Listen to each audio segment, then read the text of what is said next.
always a pleasure to finally get you on, man. Pleasure to be on, man. Hey, it feels good to be wanted.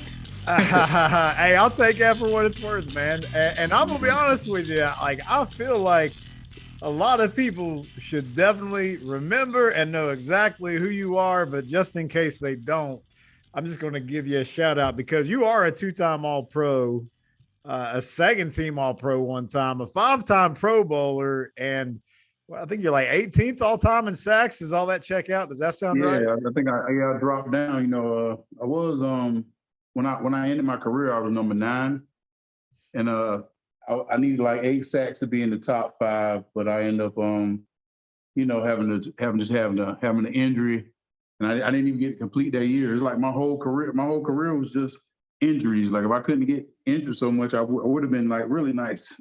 No, it was nice anyway, man. Don't be too hard on yourself. But you know what happens though? It's the same thing with like these passing records and whatnot. The game's changed so much, so like Yeah, the definitely. it's like nothing for some of these guys. Like I'm not going to crap on Philip Rivers, but like he never won a Super Bowl. You compare him to some of the greats, but like his stats are like top 5 all time. Easy. Is he a top 5 all time quarterback though? Like that's kind of Yeah, debatable. So I for think we guys, do. We put a lot on accolades because I know for a fact if I would have had one Defensive Player of the Year or a Super Bowl if I had one Super Bowl or one Defensive Player of the Year, it would have been Hall of Fame and it wouldn't have been an issue. all right, so hey man, I'm just going to jump right into that thing because I was going to get there. And like when you look, even now with the game change, you're still top 20 when it comes to sacks, and you had a lot of double-digit sack seasons, and you did it for a couple different teams. And you know, you started with the Jets, you went to the Falcons, and I think everybody kind of considers you a Falcon. You consider yourself a Falcon, or you just everybody? Now that I'm done, I consider all three of the teams gave me an opportunity, so I can't really split my time on anything anymore because the Jets, they drafted me. I mean, at one point, I was not the happiest person about going to New York. I'm a Southern guy, see Right. South Cac on my shirt.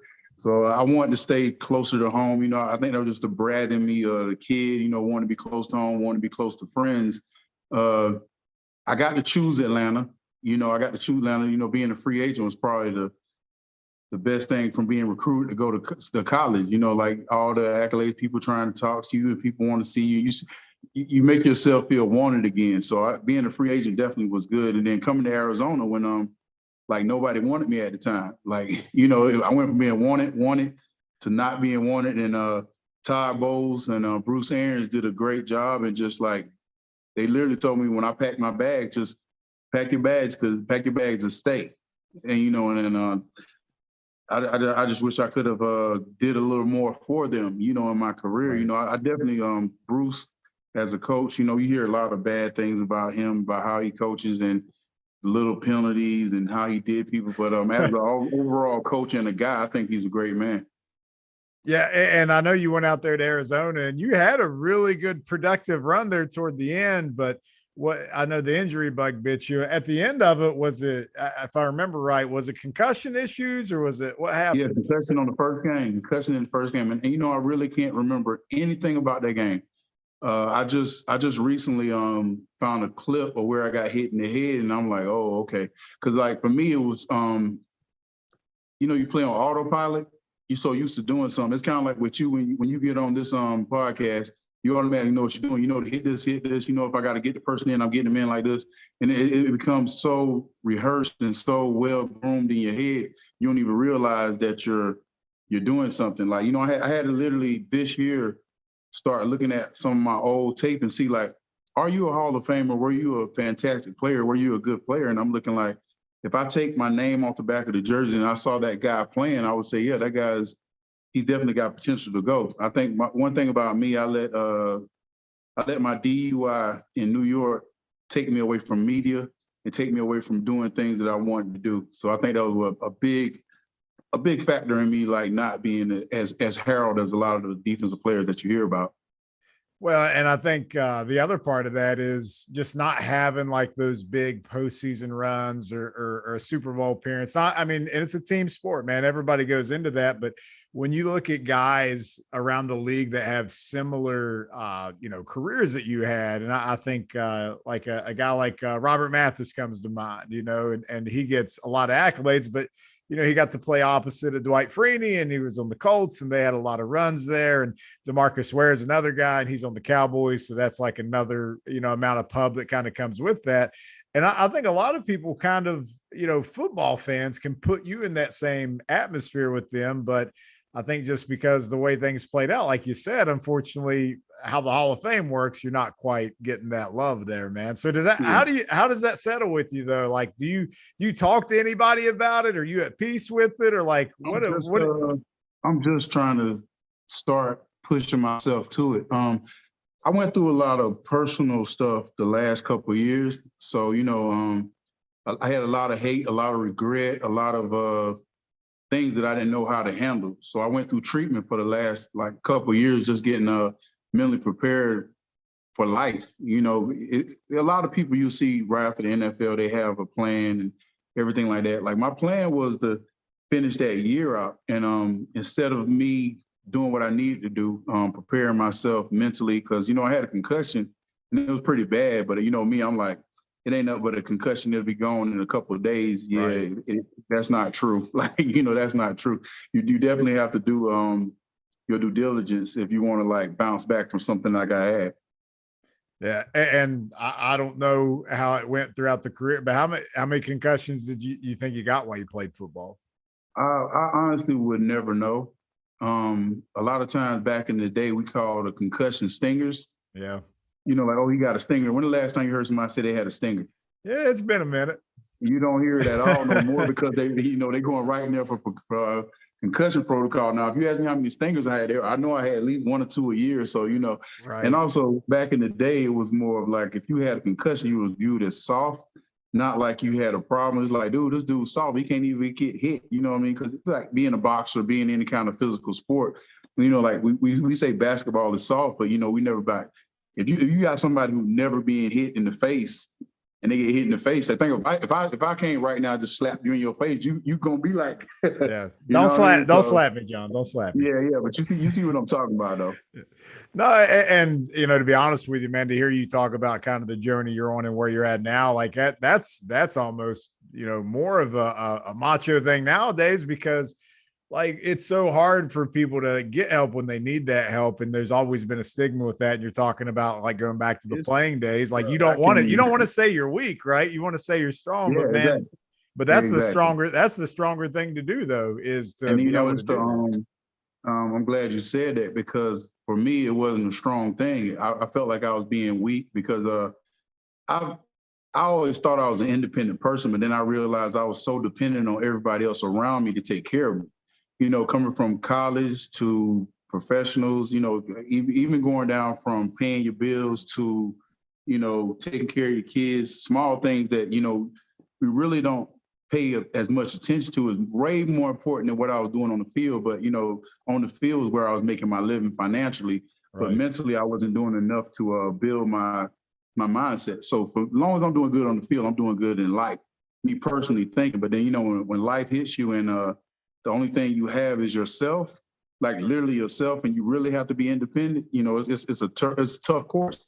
And I think a lot of my frustration, a lot of my stuff came out. First of all, I was really bad concussed, and I didn't know how bad I was till after I really started doing, like working on trauma from the past.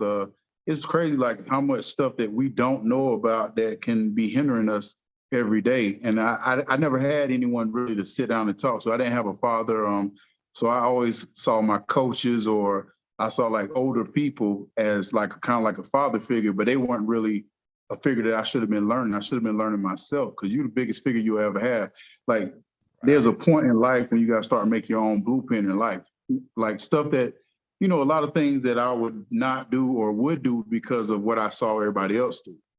Compared to like what makes John happy, that short-term gratification for long-term hurt, compared to like what I did to be a good football player. weight room, and like I think a lot of times we forget how much time we put in. Like even your podcast is small to me. Like right now, I'm just doing this.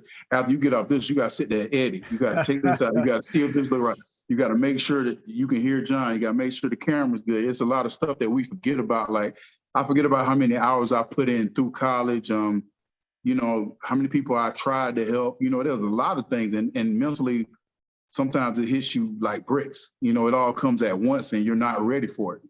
No, hey, I already am just so appreciative of the fact that you know that there's work and effort that goes in on this side of it, man. So many times people don't see me up till midnight or 1 a.m. trying to put this together. But nah, exactly. I appreciate that. But let me ask you this: you're a South Carolina boy, right?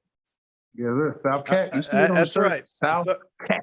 So what's it like? You grew up in Lamar. Did I read that right? Yeah. All right. So what's life like growing up for you in South Carolina, man? Where you from? Where you from? I'm from West by God, Virginia. Okay, so that's pretty country too, right? Yeah. So like, you know, Myrtle Beach is like where everybody goes from up here. Like that's our haven. Okay. I grew up about an hour away from Myrtle Beach. I lived in Timminsville, which population is right around 1,000, maybe less. Lamar, I think it's around 900 people.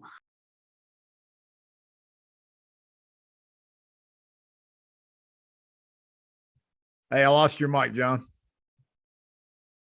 Interact with different cultures. Just like really like me going from that small town to, I thought Columbia was the biggest city in the world. You know, then I went from Columbia to New York. So you know, it was kind of tough, but I think it taught me to be too humble sometimes. You know, like if you see LeVon Kirkland, he also went to my school. BJ, dude, I had LeVon Kirkland on our podcast. I thought he was Clemson guy, or he go to the same high school. But he went to the same high school. Yeah, so we're from the same town. Man, I heard that before because I had LeVon on here one time and we talked a whole bunch. And then I was like, I know Lamar somehow. That's how. All right, cool. Yeah, so small town, big athlete. Humble he is. So, you know, like I seen how humble LeVon was, and I wanted to kind of portray him on, I guess, how I played and how my work ethic was. But we were two different people. Like I said, sometimes you can't mold your life after someone else. You know, you can see like what they want to do. You can see but also you got to maintain yourself at the end of the day. So did you grow up a Gamecock fan? I didn't. I grew up, I was a Clemson fan because they were Tigers. As a kid, if you see a chicken or you see a tiger and they ask you which one you want to be, you know, you're going to think Tiger automatically. You don't know anything about schools. You don't know anything about the history of the schools. You don't know anything about what's going on there, especially when they come to college. And me playing only 1 year of football, I didn't really know anything about football at the time because my mind said, you know, if you're good, you can make it anywhere. That's what I was thinking because I didn't know anything about it. You know, I had Clemson. Clemson was higher on my radar than South Carolina, but my mom really loved the coach and she loved, I guess, the regime they had at the time. So I chose South Carolina. It was closer to home. It was about 45 minutes drive compared to 2.5, 3 hours drive from where I'm from. And, you know, I wanted to kind of replicate, I guess, LeVon. So I wanted to go to Clemson. You know, Clemson made it more appetizing. But I'm glad what I chose now. You know, the friendships I made, the people that really molded my life dearly, I think I made the right choice.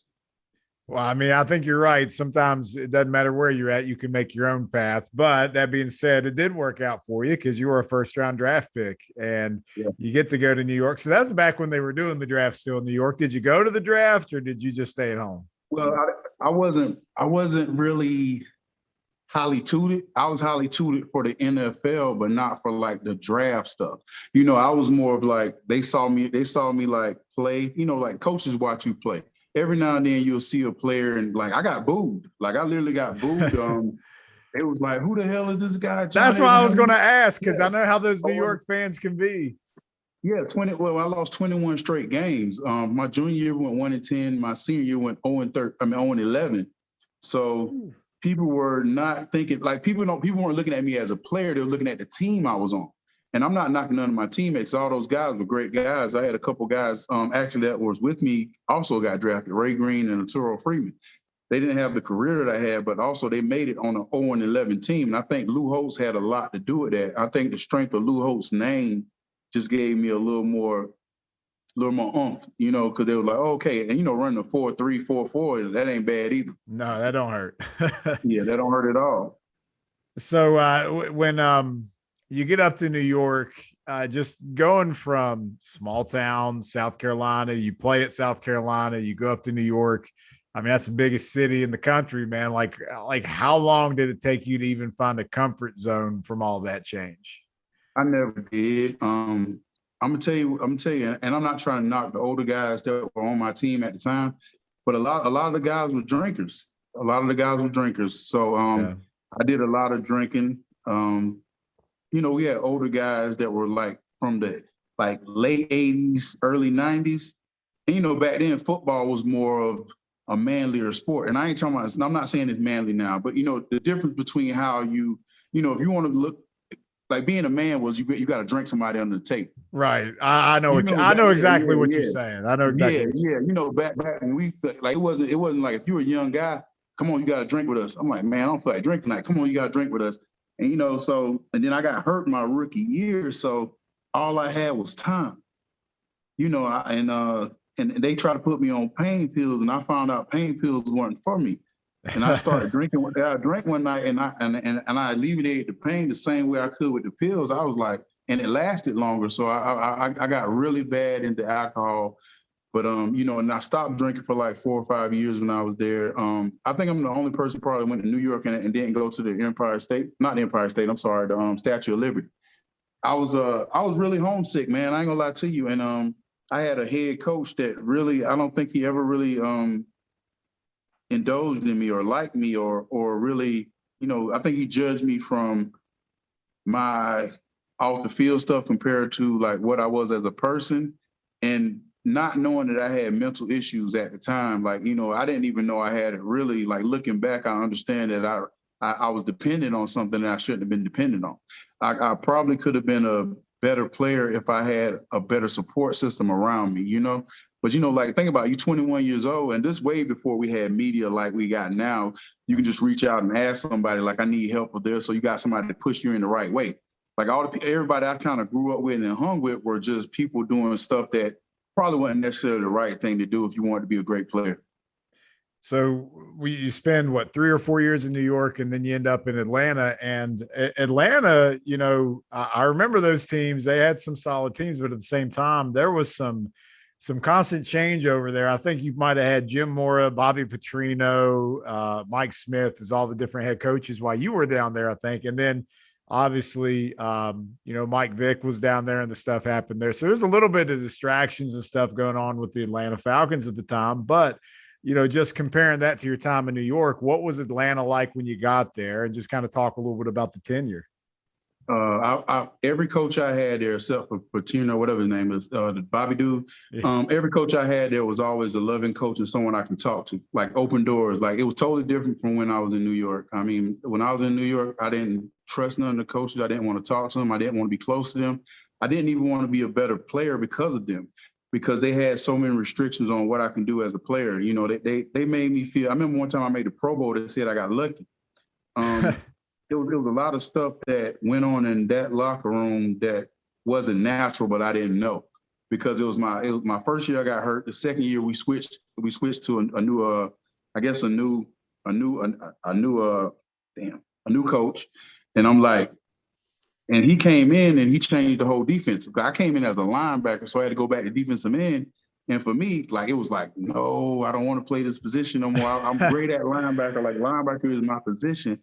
But when I came to Atlanta, and I came to Atlanta knowing I was going to be a defensive end, and knowing that I was always going to have players around me and personnel from top all the bottom. They're going to get you the best they want. Like I can say, the owners were different, and the Johnsons, they're doing a lot more to try to get the Jets better.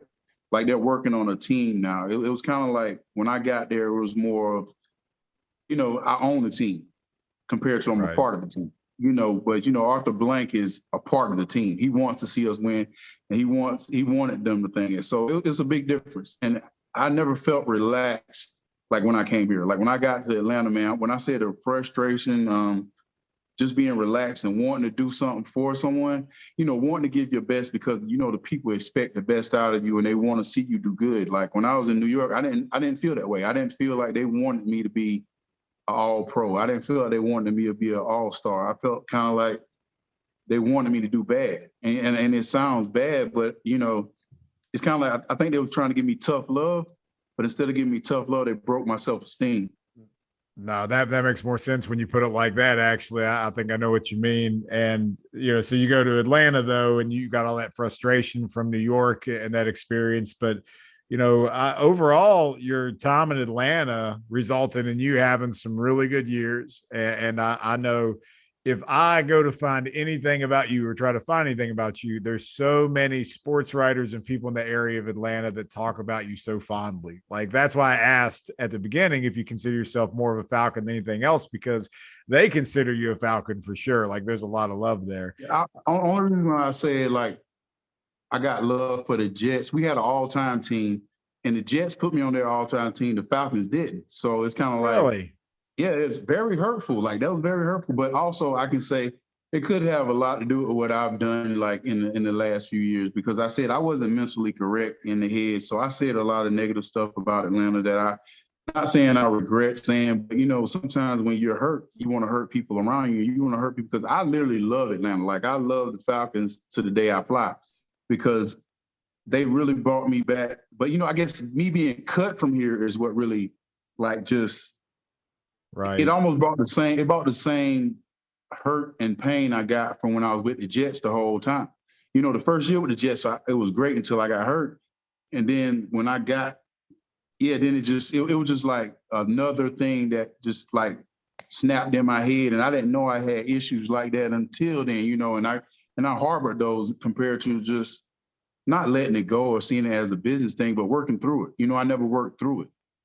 Right. So instead of just letting it manifest and sit there, working through it, going to be a little healthier outlet there for you. Yeah, I just kept bringing it back as negative compared to all the positive things they did for me. Like if you date somebody for 20 years and y'all break up, you don't necessarily just got to talk about that one time they cheated on you. You can think about the good times y'all had compared to bringing up just the one negative thing in the situation. And that was my problem and that was my issue. And then I realized now that I'm a person that does hold that stuff in. And I just realized, it is what it is. And it can be trauma if you make it trauma. It takes 8 positives, to negate a negative. So once I started thinking positive about my life and having gratitude for what, they did do for me. I mean, they gave me a livelihood that I can support my family and I can support myself now after football, and not have to really do anything. So there's a lot of positive that I got from it. There's more positive than negative. And the negatives probably came from me more than anybody else. So I can't really knock anybody for that. No, I hear you, man. So when it came to the time of the end of the run there with the Falcons, so what was the reasoning for the release? Why? Because I know you had signed a contract and it ended up. Like literally, I have no clue.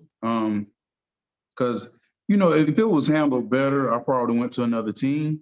But but my big thing was the reason why I wanted to stay with Atlanta. First of all, it was home for me. I adopted my nephew at the time, so I didn't want to leave Atlanta when he was doing good. Gotcha. So that was a big thing for me. So I know they probably think that John just didn't want to like move. Like I didn't want to move because I had so many responsibilities that I built in Atlanta, and I didn't want to leave them. So that was my big thing of staying. It wasn't like business wise, I should have went and got the money. It was later part of my career. I still could have probably got a bigger check than I got here, but it was a decision that they made. And like for me, I wish it just would have been communicated better. Like if you were like, John, we're gonna give you 1 year instead of signing a 3-year deal, being comfortable, and then let me go because you didn't sign me. So you could have gave me 1 year for the same money. Right. I would have felt comfortable. We could have, and then I could have just went ways. And then we were 1 game away from San Francisco and lost that game going to the Super Bowl. Like I was just like, man, this is. And you got hurt in the playoffs, right? I got hurt the game before the playoff. We was 14-1, and it was a game that didn't matter.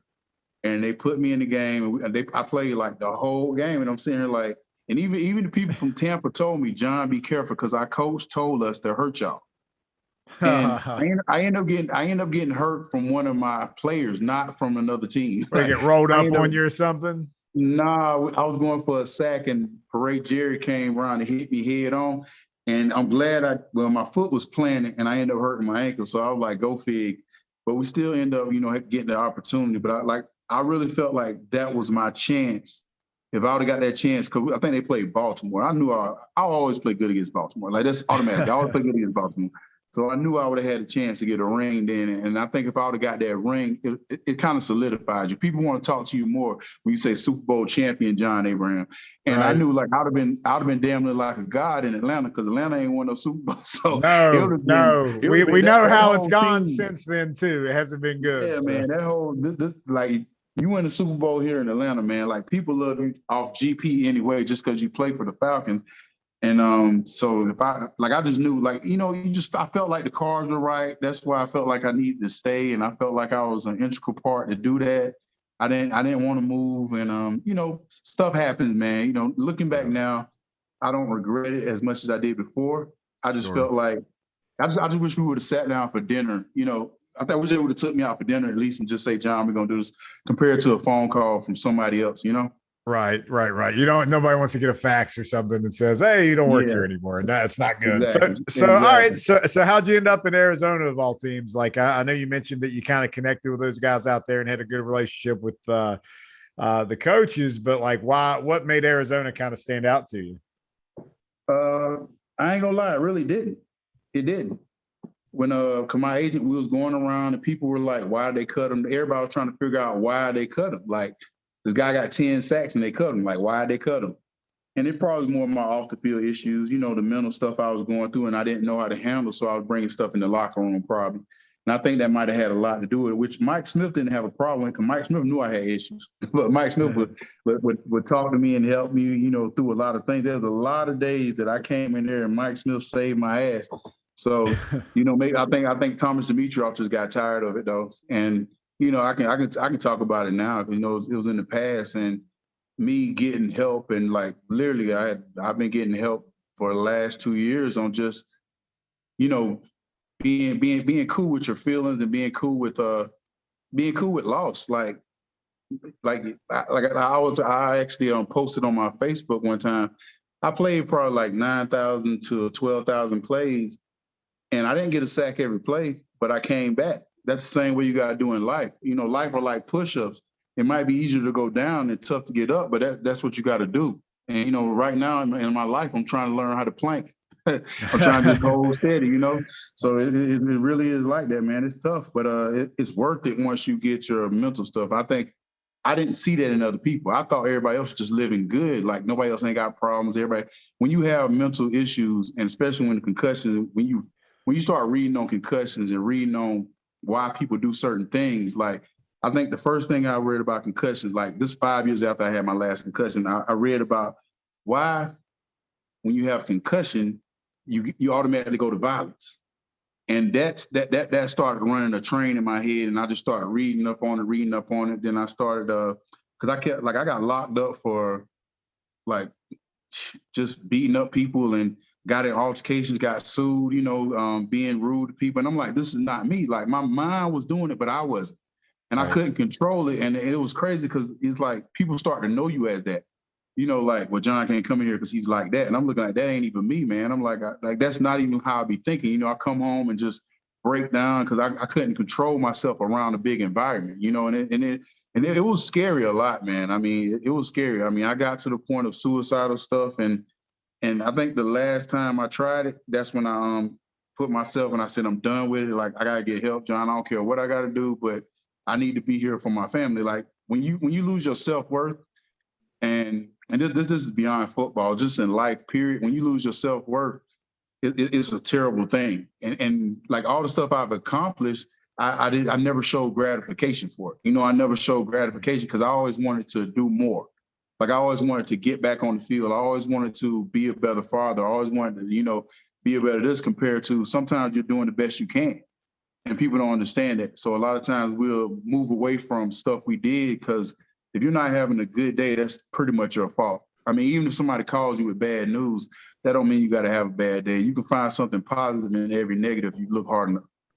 So, I mean, that's a lot to kind of unpack there. So I guess a question is like, at what point or like when, did you finally get to that point where you decided to grab this beast that's been bothering you by the horns and just take it down? Like what finally like kicked and just made you kind of snap out of it? Because like, to be honest with you, there's a lot of people, and some of them might be listening to this show, they don't know what's going to happen, and they don't know if they can snap out of those funks or whatever it may be. So what changed for you exactly? Like you mentioned some pretty dark stuff, but like, how does that happen though? How do you get out of that? Honestly, I can't tell nobody a specific way to do it, man. Like after so many tries and wishing to wake up and not be here and trying to drink yourself to death, doing dangerous stuff for no reason, after it was just like, man, out to the breaking point, love. Like, if I'm gonna be here, I might as well enjoy myself while I'm here. Like, I can't live every day like this. And I do believe in God. So I'm like, I don't want to kill myself, but it feels like the only rational way out of all this pain and all this suffering I'm going through. And, like my big thing was jumping off a building or something like that. But I was trying to find other ways, like doing stuff recklessly, like, driving. Like you're not trying to do it, but you're not trying to not do it, right? Yeah, I can't. I don't have a gauge on what not to do. Like, let's say if somebody out here fighting, something, I might try to join the fight. Somebody out here shooting somebody, I might just step in front of the bullet. Like walk across the street, hoping to get hit by a car. Even like I had to stop driving for a while because every time I drove, I would think about, just drive into this tree or just drive off the road or but then I was thinking like, I don't want to hurt nobody else when I'm trying to do something. And then also people wouldn't know that you was doing it on purpose. Right. So my thing was trying to find a way to do it without people knowing. I had pills in the house. I had to get rid of all my guns at one point because I didn't know. And I was like, I don't want to go out like this because, people going to know I just took it and they go, and then I'm gonna look weak. And but actually it takes a lot of strength to do that. And it got to be a lot of hurt because I was like the last point, like why am I here? Like, I don't want to go into detail what happened, but sure. Like the guy should have shot me and I don't understand why he didn't. But I'll check myself in the hospital then. And that's when I realized that, and it's just like really, I can't explain why, because I understand why I'm here, but I don't understand. You know what I'm saying? Because it could have went left anyway. Like it could have went left anytime I did the stuff I did. It could have been left like so many times. I'm just not regretful. I'm kind of working on like, healing myself and also working on just, it wasn't you, John. It wasn't you. Like right. You got to realize some stuff you do and something like, if you don't manage a concussion, like the much as you can say, like, it's all right and you feel good and everything, but if you don't manage it, I used to blank out places. I still got a bad memory, but it's getting better now because, I stopped drinking like a year and a half ago. Like, and I started focusing on everything. I mean, I stopped drinking, going out. I stopped doing everything that was that instant gratification type thing. So I started working on stuff that, that can end up being stronger. Like I work today for tomorrow now. Like right. Stuff I do today is to help me for tomorrow. Like exactly what I did in football. Like all the working out, all that stuff, you did all that for one day. Like, we worked out we practice more than we play. The only sport that practices more than they play is football. But see, I wasn't practicing in life. I was living life like I was playing. Like every day of my life was a game. Right. I really was playing it like a game. I wasn't preparing myself for the next day and preparing for the next day. So now that's what I do. So it's a big thing. So I can't tell people exactly what to do because sometimes I don't know what people went through. Like everybody has different trauma. Sure. You know what I mean? Like my trauma goes all the way back from childhood. And like I said, from alcohol abuse to sexual abuse to any kind of stuff you can, and stuff pops up. You have triggers that you don't even know about. Like, and once Right. you start finding out, once you start finding out the triggers and start learning how to control them and start trying to like literally try to be a man. Like I literally like this is the first time in my life, this year and a half is the first time I feel like I'm being a man. Like and it sounds bad. I told my friends that probably like a month ago and they was like, what? Like, bro, you've been a man since you was a kid. I said, bro, you don't understand. Like this is the first time in my whole life, like entire life. Like I'm talking about going from like all the stuff I did in college, like in college, even in college, I had a coach and I had somebody managing something else for me. And then when I got drafted, I had somebody controlling me then. Like this is the first time in my life I can control myself. And like me going to treatment all depends on me. Me stopping doing this depends on me. I actually prayed to God and I said, God, look, I'll stop the drinking, I'll stop all the bullshit, but I need you to work on my mind. Like you just Right. work on my mind and like you can take all the other stuff. Like I don't care about all the other stuff. I will refrain from. I will let go. Like all the partying, all the spending money for no reason. If you can just work on my mind, I'll work on everything else. And that's what he's been doing. Like every day, it seems like I get something out of the day. Like I try Right. to learn something every day. I try to pick up small things. I just learned backgammon and gin rummy. I love that. Hey, bro, I be playing backgammon and gin rummy like all the time now. I'm like, no, but it just showed me that I can learn. Because at one point when I was done with football, I didn't feel like I had any more purpose. Like my purpose was over with. I didn't Right. want to go. I didn't want to coach. I didn't want to go tell somebody how to play because I felt like they could do that themselves. So you got to find another rhyme and another reason.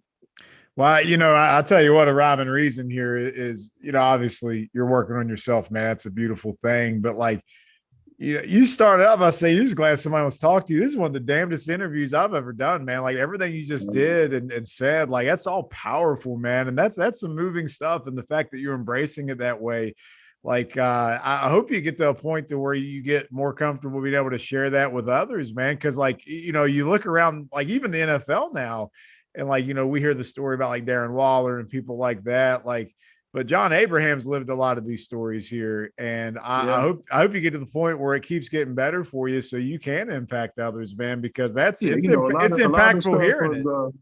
no, a lot of the stuff was more embarrassing because I couldn't control myself. And it sounds terrible because everybody feel like they have control, even when you do stupid stuff. Like I don't say mistakes, you made bad decisions, but some of the decisions I was making, I couldn't calculate. I couldn't describe to you why I did it. Like I had no I couldn't sit there and tell you like why I did it. Like John, why you do it? I have no clue. John, Right, I have no just clue. happened. And then then I come home and then I break down because I couldn't control myself. I even went through the isolation thing. 2020 was good and bad for a lot of people, and it Oh was yeah, it was pretty bad for me, man. Because it was good because I got to be by myself and I ain't had to worry about being around people, which I was already doing most of the time. Anyway, I'll go out during the day, but at night I'll be alone and just, crazy, man. Like if I was to show you like my condo then, I had so many holes in the walls and there's a lot of self-mutilation stuff that you do like when you go through stuff like that. Right? And it's just crazy. Like, and I don't like it for me, it was tough to talk about because we never talked about it like how I grew up. You went right, through stuff, you got over. You went through stuff, you got over. Even though, like, I didn't know anything about trauma. I didn't know how stuff in your past could, have an effect on your present. And so for me, it's just I can talk easy about it now because I worked on it. right, Just like I was saying, like I worked on football. Like if you put me out there, if you seen my freshman year compared to my last year when I played, from the work ethics that I had, even when my life was the same way. Like you see my life when I was 21 to now, because all that work that I put in the last couple of years, and that's what I'm gonna continue to do. Like just small things, being upfront with people, being impeccable with your word. Really just like telling the truth. Like a lot of times I would lie and be like I'm fine and I wouldn't be, right. and then they got to the point that I would get aggression with people when they would ask me, John, you all right? Yeah, I'm all right. They get like, don't be asking me that. You want to hear from me, da da da. And it's like a cycle in your head compared to being like, yeah, I'm having a messed up day. I need somebody to talk to. So, and I've been blessed to have a great mom, a great sister, a great family that's been so understanding, man. Like Right. I can't even fathom like why I was thinking that way now. Sometimes I still have like thoughts, but they're not as strong. And I know how to, I know how to back away from, you know, seeing stuff sometimes are triggering. You hear about that beauty queen she actually went to the University of South Carolina and she jumped off the building. And, you know, that was kind of triggering for that day for me, you know, but I can see how she got to that. And it kind of hurt, you know, it hurt because, you know, people probably don't even know because the first thing they think, oh, look at her life. You know, look at her life. She has everything to live for, but you don't know what people go through in their mind, especially when you can't control what your thoughts and your I think that's probably the biggest prison that you can't get out of is your mind. Yeah, and you're right. Everybody's is going to be a little different, you know. And I was going to ask you, just as you were talking about this, did you ever hear Steve Smith, his story when he was talking about some of the things he went through? I didn't. Like I kind of shied away from the stories because I was going through a lot of the same stuff when I hear people's stories, but I didn't want to hear their story. Because I'm like, I always thought like I'm stronger than that. I'm stronger than that. I ain't that person. No, I'm stronger than that. I ain't gonna do that. No, I ain't. I kept saying I was stronger than that, you know, compared to like listening. You know, like we hard-headed. Men are hard-headed. Right. I'm a Taurus too, so you know, I felt like one day I'll just wake up and everything will be good. You know, I didn't want to put in the work. I didn't want to put in the work. You know, no, just rub some dirt on it. It'll be okay, right? Yeah. Exactly. Yeah, the reason why I asked is just, I mean, there's so many similarities there, and it's crazy because I mean, you and me are about the same age. You might have a couple years on me, I don't know, but yeah, you know, so we kind of grew up with the same mentalities and whatnot, and it's still kind of odd for me whenever now people do talk about it because it's like, man, it's crazy because we didn't grow up talking this way. You just kind of out of sight, out of mind, and I think what you're speaking about is where we end up compartmentalizing all that stuff, and it eventually rears its head and gets the better of you. And then for you, like you basically had collisions every day in practice or in a game, and then you got the concussion thing on top of it, man. And to hear you talk about it the way you talk about now, man, I'm impressed, brother. That's remarkable, and I'm glad to hear all that. That's amazing. I appreciate it. You know, like it's and I'm not just talking about it just to get like, because a lot of times I felt like, and that's another thing was wrong with people. A lot of times we feel like people just talk about it so they can get attention. Right. And it's really not like that. It's just like a part of your life now. And I think people seeing it now, and it's a lot easier when you see a lot of other people coming out. But because, you know, like when I played, I wouldn't tell nobody that like I was messed up in the head because then you might miss a game. Yeah, you might miss a game, or you might like I can't tell you that I ain't slept in like 2 or 3 days or something like that. I can't tell you that, you know, I don't know like exactly where I parked my car. I can't tell people stuff like that because then when they start seeing that, you ain't got no job. Like you're gonna tell a guy like I play football for a living, and I'm gonna tell you that like, I can't even remember where I did my wallet. I don't know what I did last night. You know, things like that. You can't tell them, but like I had somebody ask me, well, how did you play 15 years? Like I told you, I was like, I did it so much, I didn't need to. It's muscle memory. You know, I didn't need to know. Like I knew what was coming in. You know, you do it so long. Like I'm just training myself now to learn how to deal with my trauma. Like it wasn't like I did that my whole life. Like I can go on the football field now and probably make at least one tackle. I can tell you what play is going to happen. You know, so it's just something that you did. Like if you see how T.O. want to play football some more because he trained himself for his life. Like that was his life. And that's what we like some people now, they train to play, get paid, and they get out, which is a smart deal. Some of us train thinking like, we gonna do this for the rest of our life. Like me, if I would have died on the football field, I think it would have been roses and everything. But you know, that didn't happen. So for me, my whole life got changed. Like I'm like, okay, I'm retiring at 30 something. Like this ain't what I had planned. You know, this is opposite of what supposed to went on. So, you know, it's a strange thing that you don't know that stuff at the time, that you don't know that you're like almost brainwashing yourself to you know, take injury, to take pain. You know, like when you're in the game, if you get hurt, you're going to try to get back in and you ain't going to think about it. The same thing I was doing in life. Okay, well, I got to get back in life. I don't feel like shit today, but let me get back in life. I got to get back in life. Get back in life, John. No, you can't sit around and mope. You got to get back in life and make people think that you're doing good, or make people think you're making a good play or you're doing good. Like you got a hurt ankle, but you're playing on it. You got a hurt spine, but you're playing on it. And if I think about how many times I got shot up just to play, I'm like, it's crazy. It's crazy like what we did to play, but we won't put a little effort in to get our mental stuff right because we feel like we're physical specimens. We train You're ourselves physically. programmed one way, you know what I mean? You're programmed to be Exactly. that peak athlete. Exactly. We're not working on the other side of that, Exactly. and that's what you're dealing with the fallout now, but you're getting there, man. So let me Yeah. ask you, just being out of the game and everything, do you still watch? Do you still keep up with the NFL at all or It took college? me. Or? I watch now. I watch now. Like before, I couldn't watch. Like I used to. I think have anxiety. I used to see a hit sometimes, or I'll see somebody that's still playing, and I think I should have still been playing. Like, bro, I literally used to wake up maybe 2, 3 years ago, wake up like I was going to a game. I used to wake up at like 6 in the morning, like start preparing and stuff, and then I'd be like, "What the hell am I doing?" And I get back in the bed.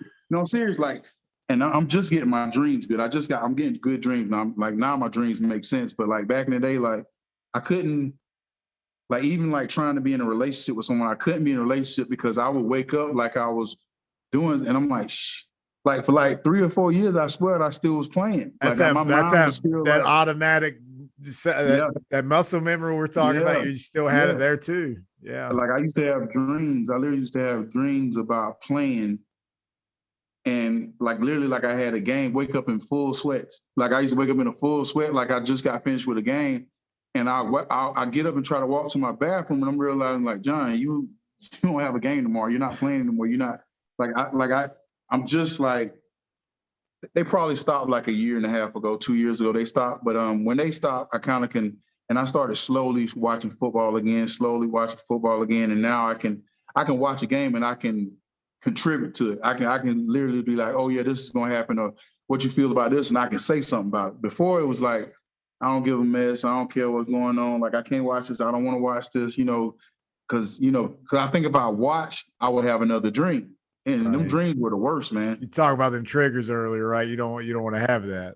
Yeah, but I'm good with it now, and like with my concussion thing, like not loud noises, people hollering at me, stuff like that would trigger me, and I didn't know it. Like I knew I used to get angry and get like mad. Like I literally used to break down in sweats. Like if some kid was running, I'd be like, stop running, and then they're just like I'll break out in sweats for no reason, and I never contributed to like, John, you have a brain injury, bro. Like you really have something serious. And I did some TMI to help it. I did like DBT. I did a lot of things that I should have done when I first got out of the league. I ain't gonna lie to you. Yeah. I don't regret not doing it now because I'm better now, but I definitely should have started that. But like really, there was no one telling me to like, once you're done, you're kind of done unless you tell them like, I need help with this, I need help with this. And the NFL is being really way more proactive on athletes now. I know like now they contact me now. Like, Yeah, that was the question I was really going to ask. So let me go there. Just like when it comes to like the NFLPA and the retired players and things like that. So you're going through something like this. What does that look like? How much do they help, or do they reach out, or what? I think they don't help unless you ask for it. Really? Okay. Yeah, they're not going to sit here and call. You don't have a yearly physical you need to take for the NFL. Like I think they should do that with all players. Like, and if the player don't want to come, that's fine. But I think it should be like something mandatory. You have to sign in your contract. If you want to get total and permanent, if you want to get this, you need to do it just a year, like one time out of the year, go to a physician, tell how you are, because we won't. Like, because we weren't trained that way. We won't. Right. Like, I think the new players will, but we won't. Like, the players my age and probably older, like, I talk to a lot of guys, and they be doing bad. And they just be like, yeah, I say, you talk to the NFL? You're like, man, they don't want to do this. They don't want to do that. I'm going through this. I didn't play as long as you, John. I said, man, you better keep reaching out to them, because the more stats they got on you, the more they can say they can help. Like, if you bugging them, you're not bugging them. You played. I mean, they paid you. That was a job. Even though at the end of the day, I didn't see it as a job, because somebody told you, and I'm pretty sure you heard this before, if you do something you love for your whole life, ain't you'll work. never work a day in your life. Thank you. So, like for me, getting money for playing football was weird, and I was very like nonchalant about it. I didn't really care. I didn't feel like I worked. Like I didn't feel like I was working, So I didn't really care about how much I was getting paid at one point. Once I got a nice salary, I was good. I didn't really care about the money. I just wanted to play, and I Right. wanted to like. I should have been a little more selfish, because like you said, it's a team sport. Like looking back now at my stats and the numbers, like the games I came out in the first half, so my other teammates could play. A lot of games I came out because I had like 3 sacks in the first half. I'm like, I'm done for the day, and I let somebody else play. But like looking back now, I'm like, John, like if you'd have stayed, like you had 3 sacks in the first half, you probably could have had like 6 or 7. But I was never a stat person. It was all about winning. I love the I love just being around my team and having players around me that generally love the game. Everybody treated it like a business, but at the end of the day, I enjoy the people that really loved it. So when you go back to playing, you're primarily an edge rusher, linebacker type thing. So who's the toughest blocker you ever went against? The guy that you just absolutely hated if you were on the other side of? Jones from Seattle. Oh, he's a monster. He's huge. Yeah. I cannot remember. Walter Jones. Walter Jones. Okay. Walter Jones. I would say Walter Jones and myself. And I ain't trying to be rude, but it was definitely like dealing with injuries was probably the toughest blocker I ever had. Because if I was 100% healthy, I knew I could play. Anybody. Like I said, my first year I got hurt. I got the year that I think I would have won defense. I probably could have got rookie of the year my rookie year. I was having a heck of a year. Got hurt. The year that I think that I could have won defensive MVP because I was leading the league in sacks. I got hurt with like 4 games to go. It was just like every time I had even like playing like the San Francisco game, I got hurt. But I still got to play, but I got hurt before the thing. And like even my first game with Atlanta, I think I had like 2 sacks, 2 called fumbles, 7 tackles, got hurt. I was like, good Lord. And I'm like, man, this guy, like in my last year, I was 8 sacks away from passing Michael Strahan for top 5, get hurt the first game. So I had so it's like every time I would get an opportunity to really be great or to shine, I felt like I kept getting cut off and it would take away from what I'd done. So in my mind, I used to watch my bad plays, not my good plays.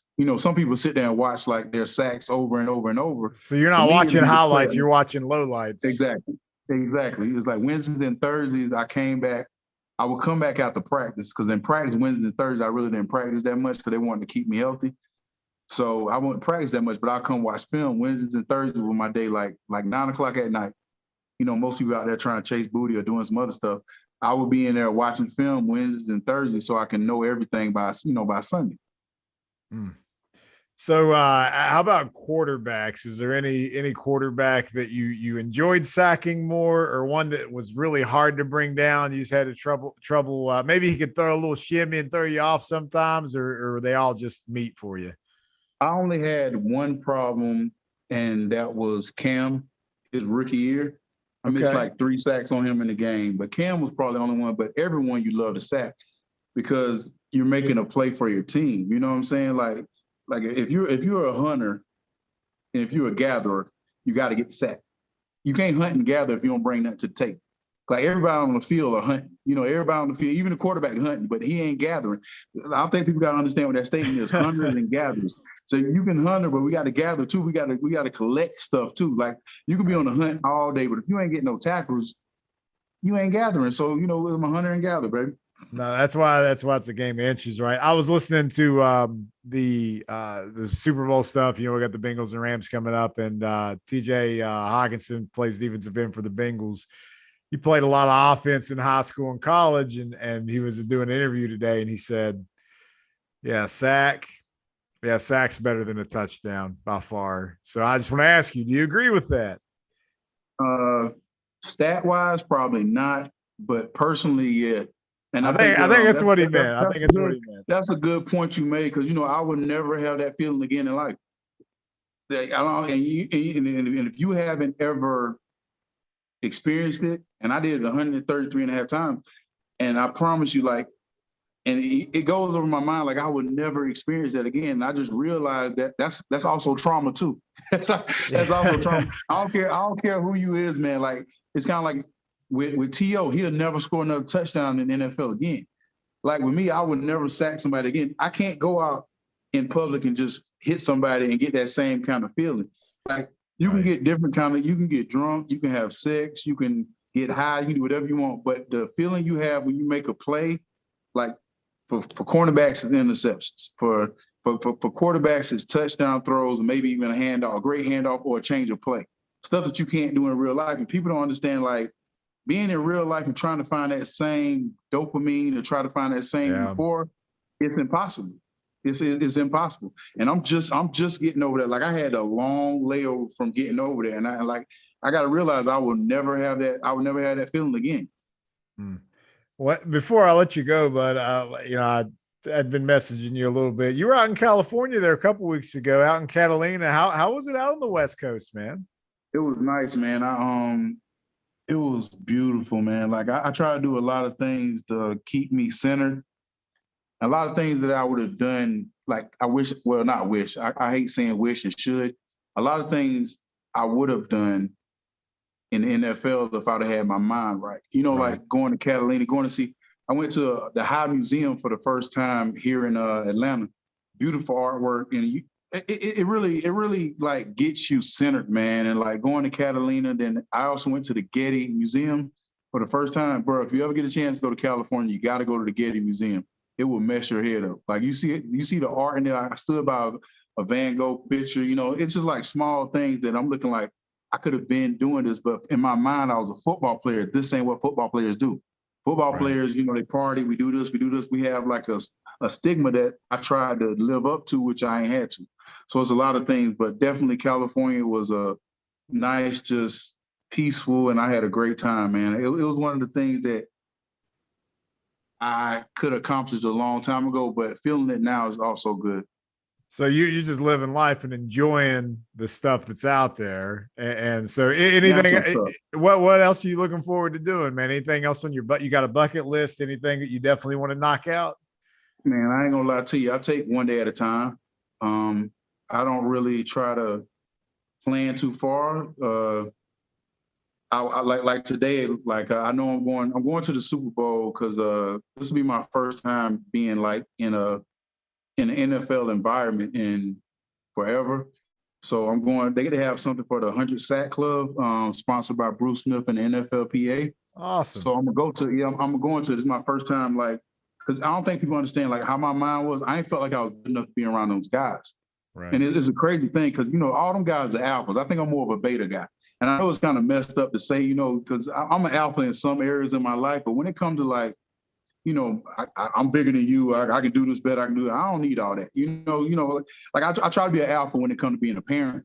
But when it comes to certain things in life, you know, I kind of like y'all can have that. I'm just enjoying the moment. You know, I like to enjoy moments and stuff. I like to see other people eat and stuff like that. And it's a good and a bad situation. You know, it took me a little while. Like John, you know, you're a beta, right? You like to give people stuff. So for me, you know, you know, you got to find out what kind of person you are, you know, Right. and if you're not an automatic alpha, you can try to be one, but you know, being a beta is not bad in certain situations. No, I mean it's not everything's a measuring contest. I understand that. So I Exactly. mean, so you're going out. When are you heading out? I'm head out Wednesday. I'm doing they're doing a career, like a career what you call them things? A career fair or something like that. So I'm gonna go like try to dib and dab in that. I'm Okay. just trying to get back into the NFL and, you know, hopefully get my name back out so people can speak about me a little more. You know, sometimes you always think it's too late to do things, but it's never too late to No. like even doing this little podcast, man. You know, before I probably like, why they want to talk to me for? That's how my mindset was fit. Like I have a different mindset in life. Like even if nobody, like even if one person watches, that's still more than nobody. You know what I mean? Like you can help one person and you don't even know it. You know, like even when I talk to people now, a lot of people have good stories about me because I'm used to hearing the stories about, oh man, you remember we was out drinking or you remember we was there. But I have people coming up to me now like, man, one thing about you, John, you're a good dude. You know, I ain't never, you know, I heard stuff about you, but I knew you was going through stuff. And like all that resonates with me now. You know, before it was more of like, oh man, everybody see me as this, because I mean, like when I was in New York, like being belittled in ways that I didn't even know was belittling because I thought it was just tough love. Yeah. But it killed my my self-esteem. You know, at one point I thought I was a great player, and I got to a great player that I think that I wasn't like, why am I even playing? And I'm like getting sacks and doing stuff, but I didn't feel like I was, worthy of being in the game because how I let people talk to me.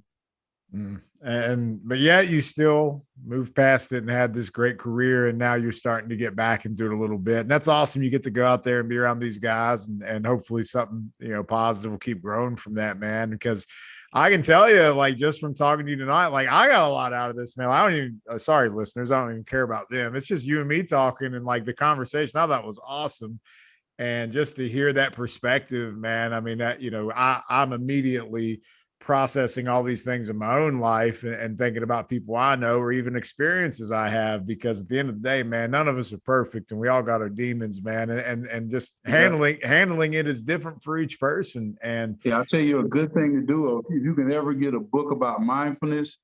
Like I got this mindfulness workbook, and I'll tell you, it'll help you out tremendously on small things that you didn't even know that probably bother you, man. Like even getting up every day in the morning sometimes get tough, but like I said, just breaking out, like being mindful of stuff and knowing there are two truths to every situation. Like you can say one thing, you say it, and all the prejudging we have about people is so unnecessary. And definitely with the media now, like if you ain't strong now, or if you ain't got a backup plan in your mind, you can go downhill quick. I know we always talk about, can imagine like certain players if the social media aspect existed in the 90s or the 80s or whenever, God help them, that would have been a nightmare. But John, man, it's been about an hour. I don't want to take up any more of your time, brother, but man, you have been a pleasure to talk to. And man, I hope you have a good time out of the Super Bowl. So you going to the game and everything, or just the pre-show stuff? No. I ain't that big yet. I was gonna say, I'm a Bengals fan, so if you had like an extra $7,000 you want to give me, I'll go with you.